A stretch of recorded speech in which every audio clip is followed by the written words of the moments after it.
सभापति जी, बहुत बहुत धन्यवाद। आपने मुझे रेलवे बजट 2026-27 में बोलने का मौका दिया।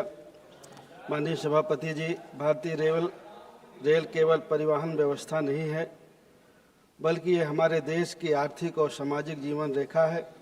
इसमें लगभग हर दिन करोड़ों लोग यात्रा करते हैं।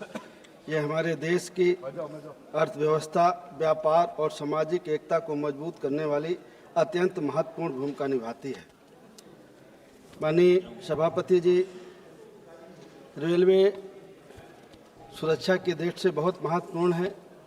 लगभग साढ़े 12 लाख कर्मचारी हैं, लेकिन आज भी इसमें लगभग 2.5 से 3 लाख पद खाली हैं और लगभग 1.5 से 2 लाख पद तो जो सुरक्षा श्रेणी में आते हैं उनके पद खाली हैं।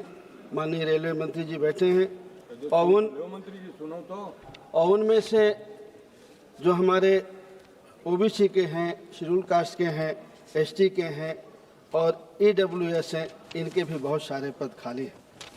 आपने सुरक्षा में कवच सुरक्षा प्रणाली चलाई है और एक निश्चित ही एक बहुत महत्वपूर्ण कदम है, लेकिन अगर उसको देखा जाए तो खाली उसकी व्यवस्था अब 1450 किलोमीटर तक हुई है।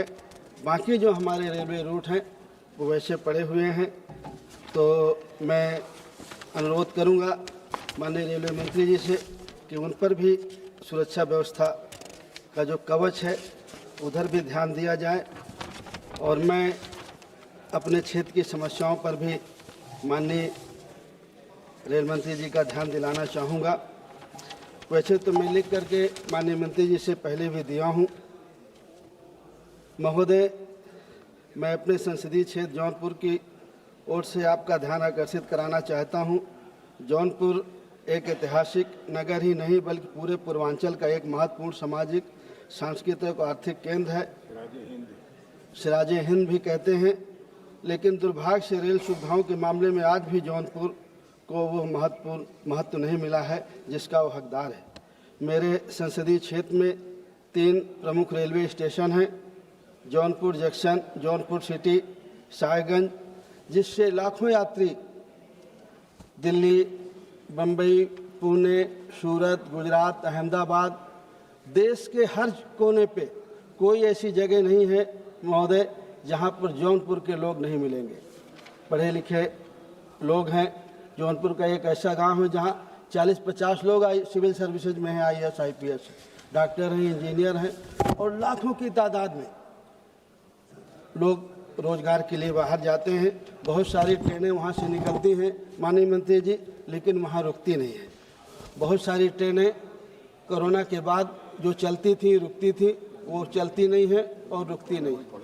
मैं आपसे अनुरोध करूँगा कि जौनपुर सिटी में से होकर के कुछ ट्रेनें निकलती हैं, Akal Takht express, Upasana express, Kumbh express, Kota Patna express, Haridwar express, Udaipur Humsafar express, Kashi Mahakal express, Suheldev express, Mau express, Vande Bharat express.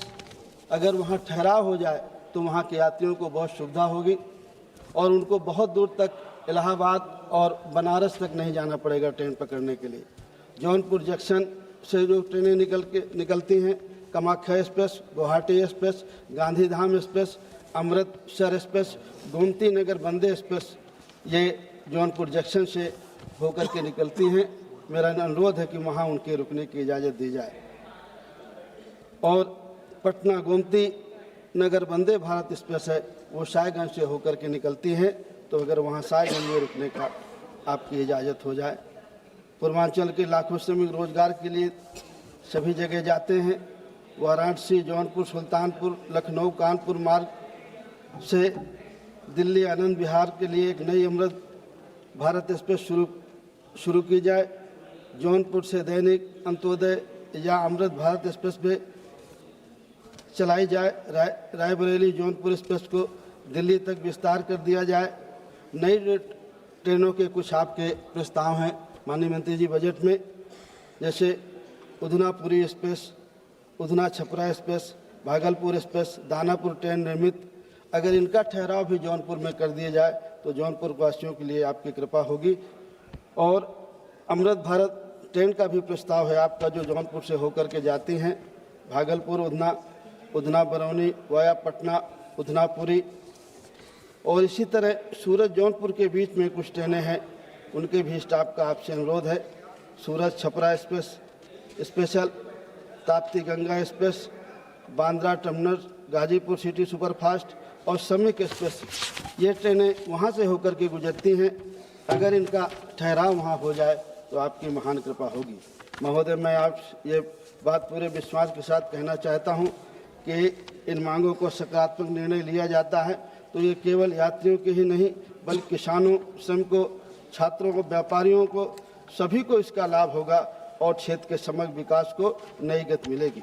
मुझे आशा है कि सरकार इस महत्वपूर्ण विषय पर संवेदनशीलता के साथ विचार करेगी और आवश्यक कदम उठाएगी।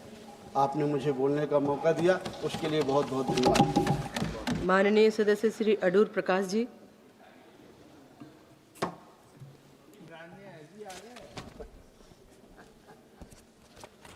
Thank you for having given me this opportunity to participate in the discussion.